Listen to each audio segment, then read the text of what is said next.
When I was a teenage girl, I could see people girls who were fairer than me, they were treated in a different way.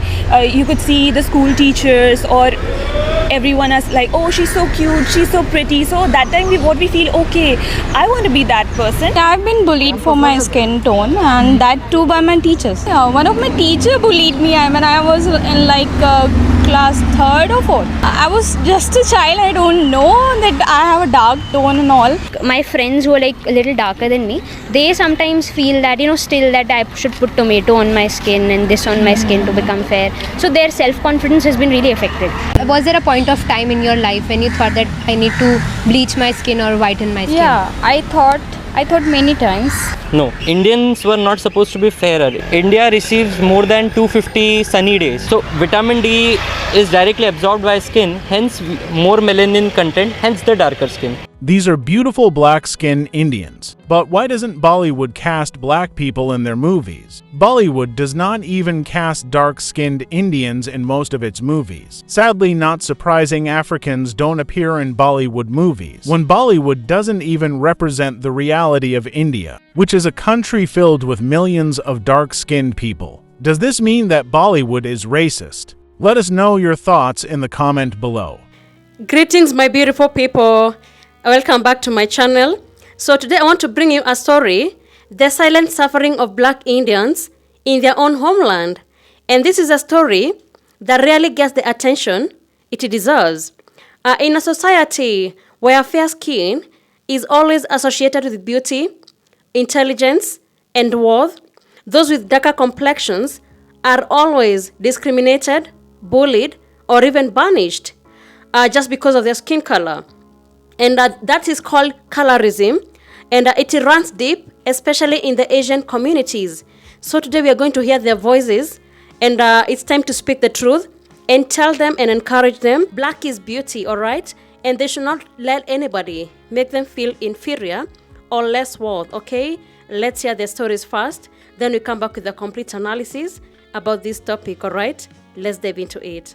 I did think that I was dark-skinned.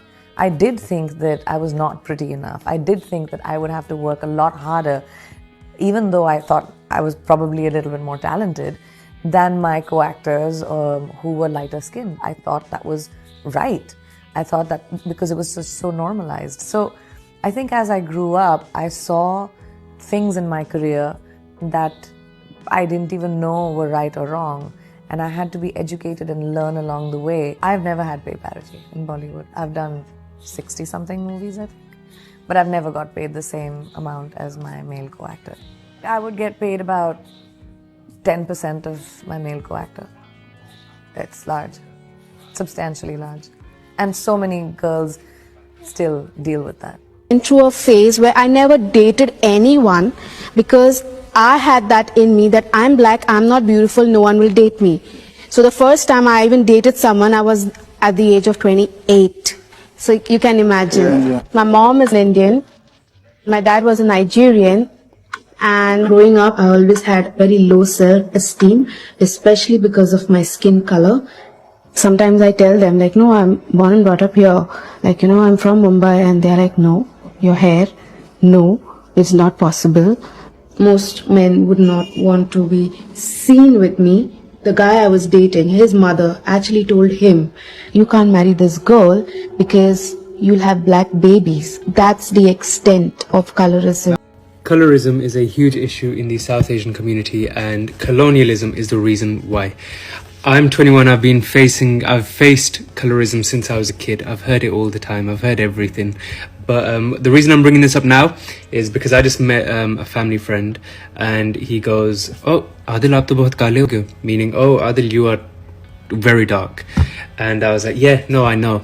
And he was like, I've got a few creams that I could recommend. And I was like, no, I'm okay.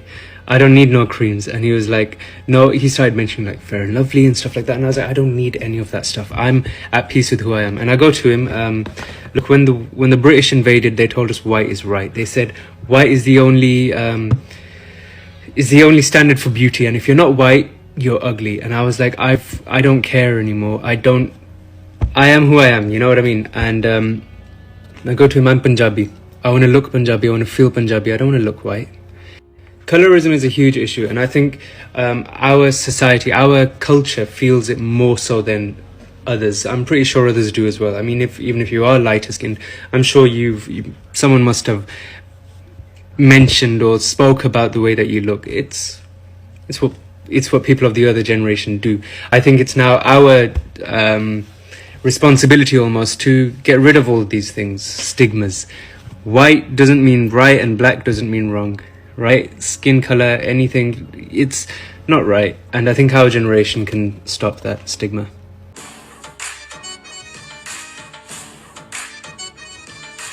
Let's talk about colorism in the Indian community. If you don't know, colorism is the idea that lighter or fair skin is more beautiful than dark skin. I know that this issue is not exclusive to India, and it's also prevalent in other Black, Hispanic, and South Asian communities, but I'm going to speak towards my experience as a Tamil dark-skinned girl. I say dark skin in quotes because I know there's a lot of women who are darker than me, but my entire life I feel like I've been considered dark because my sister and my dad are just so fair. And in India, having a fair-skinned daughter was like winning the lottery. I remember all my relatives would always comment on how beautiful and light my sister was. And it's so interesting looking back at these pictures because I don't even think our skin tones were that different. But regardless, I spent my entire life wanting to be lighter. I started using Fair and Lovely when I was like 6 or 7 years old. My mom was always reminding me to stay out of the sun. And it wasn't just my mom, it was the entire community. I don't blame anyone for this. It was just a culture that they grew up in. Like in India, having dark skin is literally a liability. Dark skinned people are assumed to be poor or lower class. And a lot of families, when they're looking for a bride, their number one requirement is that the woman has fair skin. And no one had to say any of this to me. It was what I saw. Like Bollywood movies would only cast very fair-skinned women to the point where a lot of their actors, like Amy Jackson, weren't even Indian. Especially in like Tamil movies where Tamil women tend to be a little bit darker. They literally will cast actresses that don't even speak the language and just dub it over.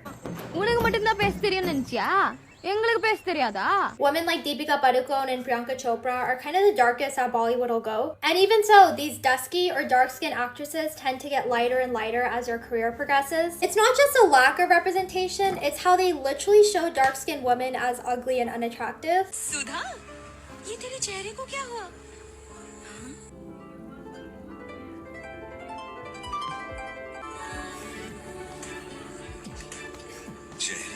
It's not just fairness creams though, like I found this one, which is a light bulb commercial. Instant fairness चाहिए? तो ये लो। सिपाहिए बस 1 second में उजला गोरा रंग। Now a lot of these are older commercials, and I do think that India has come a long way. Even though things have improved, a lot of the effects of colorism are still alive and well. For example, I found some accounts reposting videos of me, except with a light skin filter. Like guys, that just looks straight up creepy.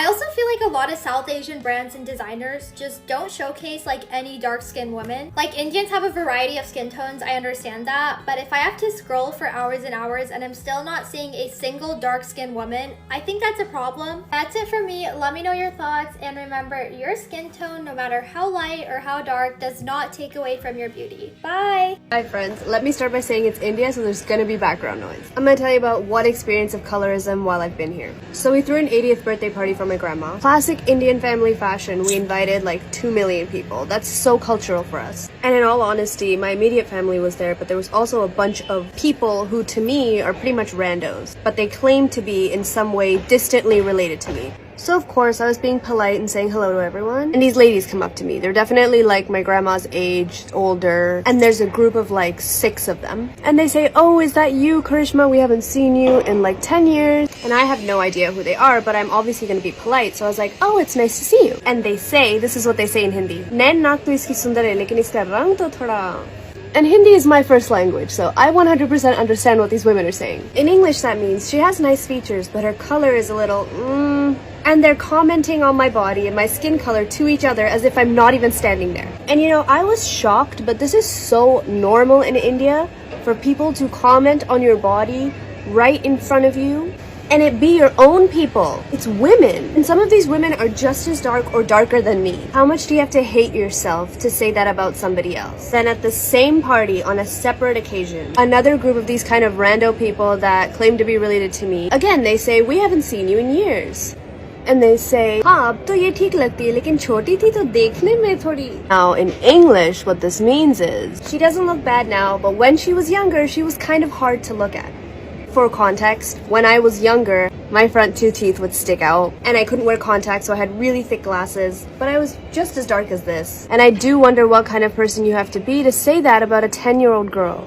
Colorism is so deeply entrenched here that people feel okay saying that to your face as if they're telling you that you have something stuck in your teeth. Years ago, this probably would have bothered me. And I really did want to cuss these ladies out, but I kind of just took a step away. I stepped outside just to take a breath, and I didn't want to make the whole kind of party about me because it was about my grandma celebrating her 80th.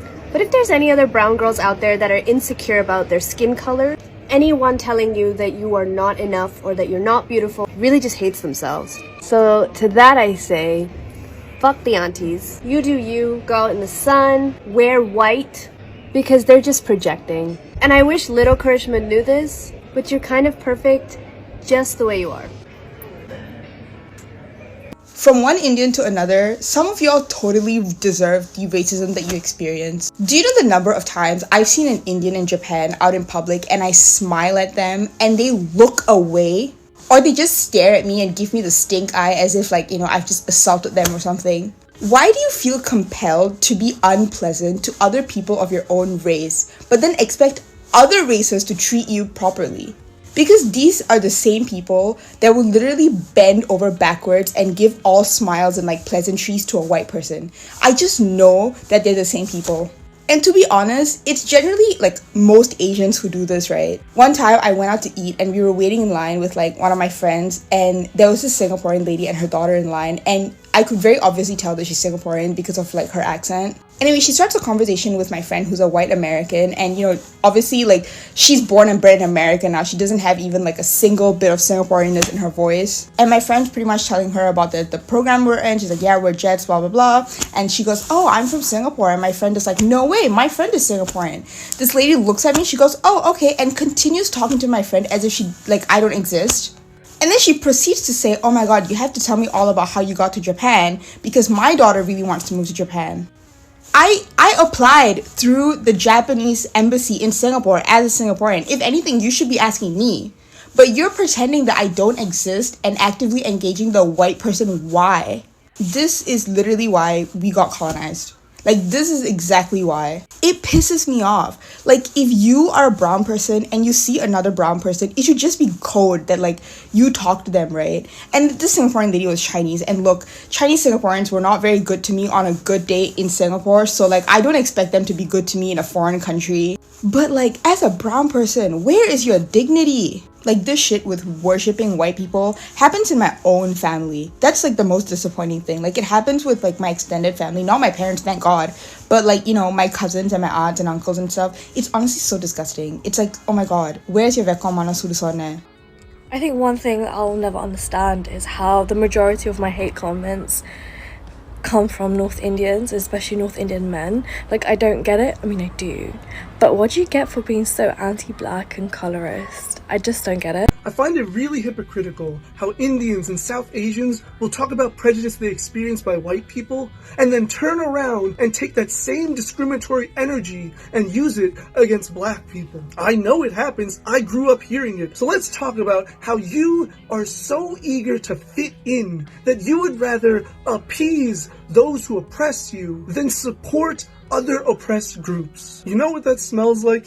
Desperation for acceptance. And the sad part is, no matter what you do, no matter how hard you work to blend in, you will still be seen as an other.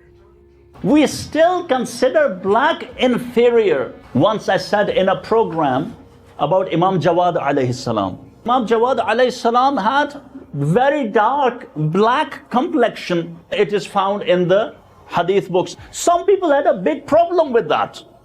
A sister who watched my program, she had a discussion with another Shia sister and she said, no, I don't believe in these ahadith. Because being black is a deficiency, not something attractive, and the Imam has to be attractive. This is the mentality of the Shia today. Jesus was dark, they made him white. Jesus was dark. The Europeans made him white.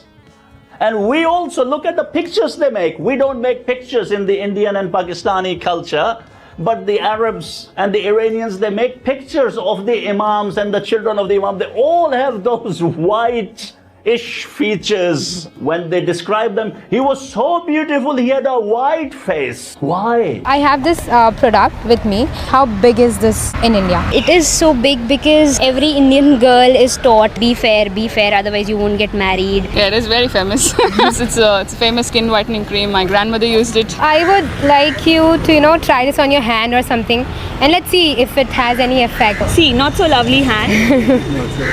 And then you can see a lovely hand. This is just too unnatural. It's literally bleaching. Yeah, it is literally bleaching. How do you feel after applying this? It's like covering my original skin. Do you feel good? Better? No.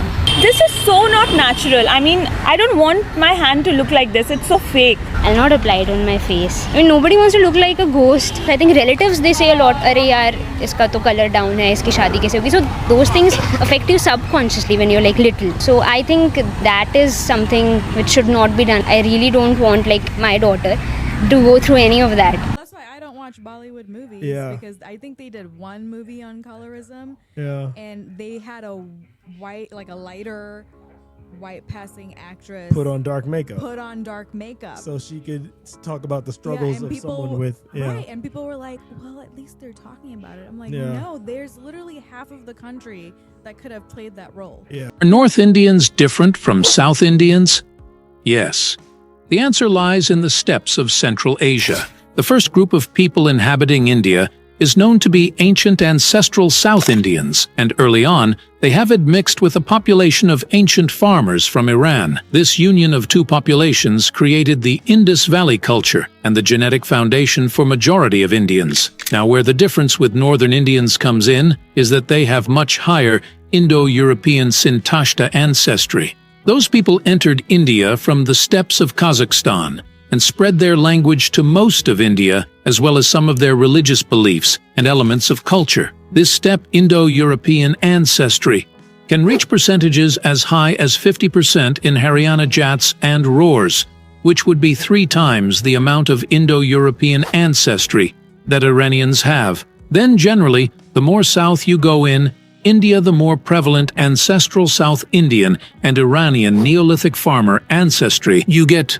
and steppe Indo-European ancestry can become virtually non-existent. To every black Indian who has been made to feel less, to hide their skin, to bleach their skin, just to be accepted, you are not alone and you're not the problem. Colorism is a sickness rooted in colonialism and internalized racism. But it's time to break that cycle. Your skin is not a curse. It is a crown, okay? Black is beautiful, it's powerful and worthy. Let us all use our platforms to dismantle these harmful beliefs. Let us uplift each other and remind the world that beauty is not defined by fairness. It is defined by pride. It is defined by culture. It is defined by self-love. So if this message touched you, share it, speak out, educate others, and most importantly, stand tall in your blackness, because being black anywhere in the world is nothing to be ashamed of, but something to be celebrated, alright? Thank you so much for tuning in to today's video. If you found value in what you shared, kindly consider subscribing and turn on notifications so you never miss any update from my videos. Your support really means a lot and it helps us keep bringing you more insightful content. Thanks again and see you in the next video.